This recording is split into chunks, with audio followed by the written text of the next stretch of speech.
Hi everyone, this is Arifa. Welcome back to Confessions of Classroom. Today's episode 6. It might just change the way you see teaching forever. By the end of these 9 minutes, you will never look punishment in the classroom the same way again. Here's a quick question for you.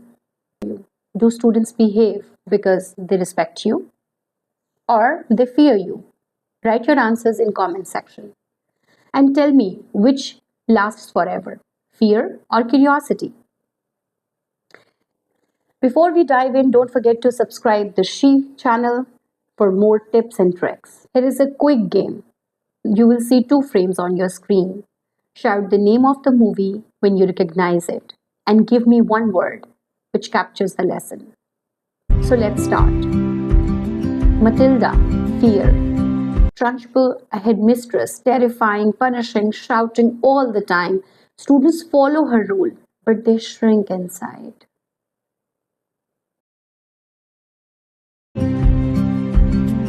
Dead Poets Society, there was a captain, a teacher who was giving a new perspective to the students while standing on the desk. Fear, voice. That is our journey today. From fear to curiosity to voice. So tell me, which teacher leave a bigger mark? The one who rules through fear? The one who sparks curiosity? Share your thoughts in comments. Now I'm giving you example of two teachers. Teacher 1. Sit down, quiet. Do you forget your homework again? Detention. Teacher 2. Tell me, what is stopping you from bringing your notebook? How can I help you? Same class, same child, but two different futures. For years, I was the teacher 1, the punisher, until one moment changed everything. There's a question. Are your students learning because they want to or because they fear you? Send heart for learning and sad face for fear in the comments. Do you know in my class, discipline meant control. Late homework, detention. Misbehavior, scolding. Talking in the class, some extra pages. It worked at least 1 month, but silence fell. But silence is not learning. My students stopped participating in the class.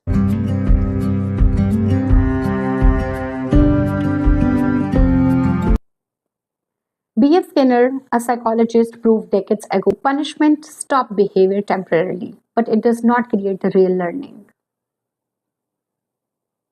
In our classrooms, what we do, we are not punishing them physically, but we ask them to stay in the classroom during break and complete the homework. So teachers, let me remind you one thing.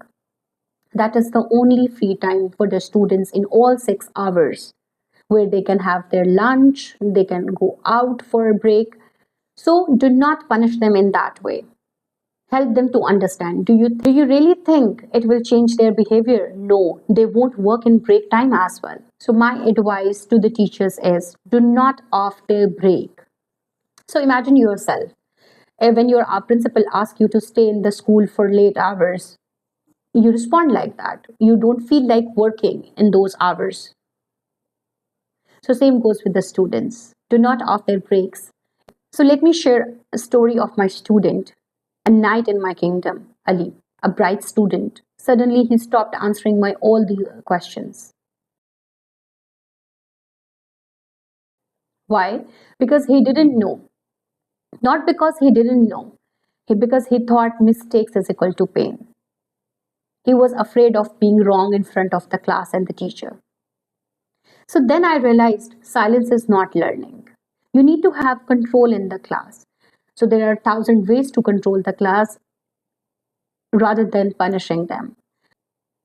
If this story feels home, give this video a quick like. Thank you. So here is a quick question.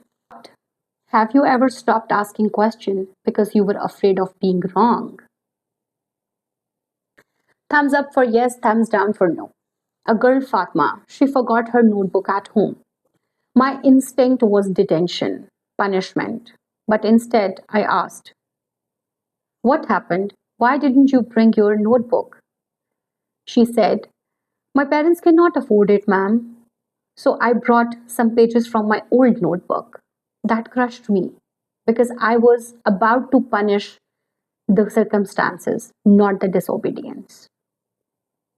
So usually we do the same in our classrooms.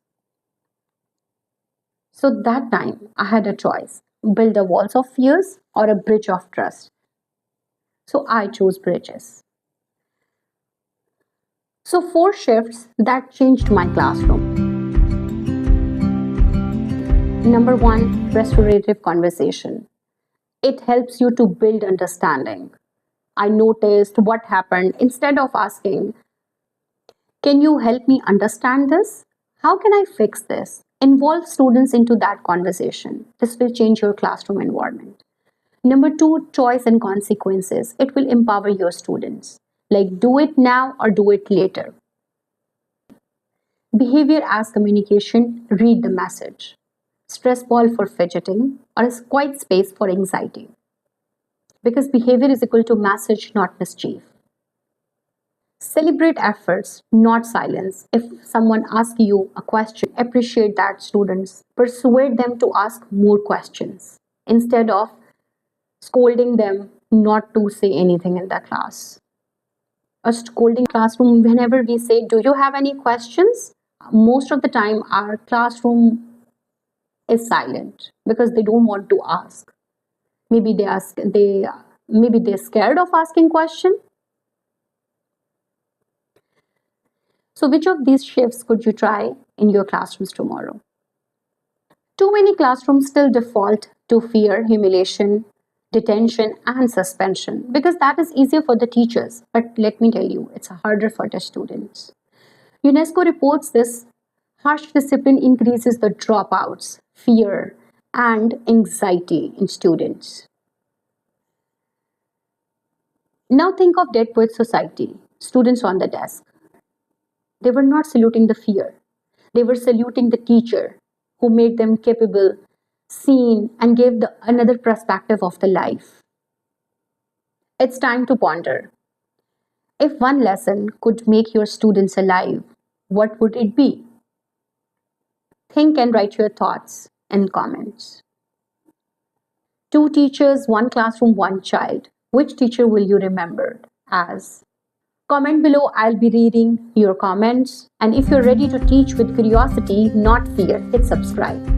See you in next video. Take care. Bye-bye.